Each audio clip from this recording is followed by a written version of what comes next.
Baik, saya mau minta tanggapan dari masing-masing bapak-bapak ya, ketika kita melihat khotbahnya Hasyim Asyari di Semarang, Jawa Tengah pada perayaan Idul Adha beberapa waktu lalu. Masyarakat sebenarnya juga tidak mengetahui apa prosesnya DKPP mengambil keputusan ini, terus kemudian bagaimana proses investigasi dan penilaian yang dilakukan oleh DKPP. Paling tidak menurut bapak-bapak ini tanggapan apakah momen Idul Adha di Semarang ini mempengaruhi putusan DKPP hari ini? Saya meminta ke Pak Ferry Amsari terlebih dahulu.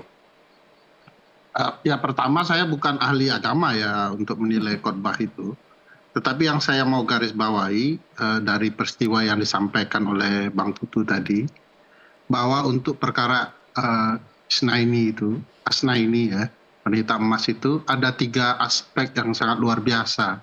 Sehingga sebenarnya DKPP seharusnya sudah memberhentikan dia jauh hari ya, tidak menunggu khotbah ibadah haji dulu begitu ya.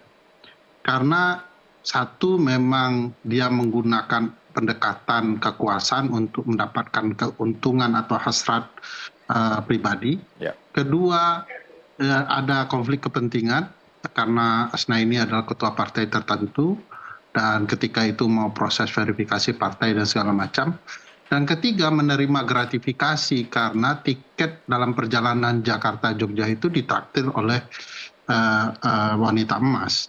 Jadi ada aspek yang banyak yang sebenarnya bisa diberikan sanksi untuk ketua KPU, bahkan juga untuk penyelenggara pemilu yang lain. Bagi saya memang bisa dikatakan putusan DKPP itu telat, banyak hal yang patut dipertanyakan. Meskipun kita harus apresiasi putusan hari ini, tentu ini putusannya juga tidak mudah kalau kemudian kepentingan politik selalu ingin punya kepentingan melindungi jajaran pimpinan KPU. Itu bagi saya jawaban yang paling mudah menggambarkan kenapa dulu tidak dihukum berat, sekarang dihukum berat karena kepentingan politik sudah meninggalkan hasil.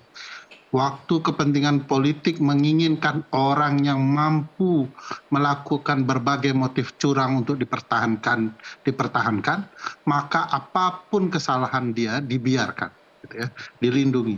Nah hari ini kepentingan politiknya selesai dan selesailah sejarah Hasyim Asyari memimpin KPU. Dan bagi saya sekali lagi ini bukan sesuatu yang mengejutkan dalam siklus kerumitan demokrasi kepemiluan kita. Ini hanya peristiwa berulang walaupun dulu kecil-kecil dan sekarang dilakukan dengan tanpa malu-malu. Ya bagi saya ini adalah sesuatu yang wajib kita perbaiki ke depan. Jadi tidak hanya sekedar sistemnya, tapi pastikan sistem itu dijalani dengan orang-orang terbaik. Dan kali ini jangan anggap ini bukan pembelajaran yang memalukan, tidak hanya bagi Pak Hasyim Asyari, tapi bagi seluruh rakyat Indonesia, bagi bangsa ini. Ini pelajaran memalukan bagaimana kita bisa menempatkan figur orang tertentu di dalam sebuah mekanisme yang mestinya tidak dipertanyakan orang-orangnya.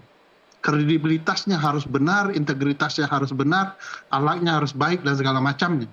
Dan hari ini kita hanya mengulang peristiwa-peristiwa dan hari ini adalah bagian dari kecelakaan sejarah yang berikutnya yang kita lakukan di demokrasi kali ini. Baik.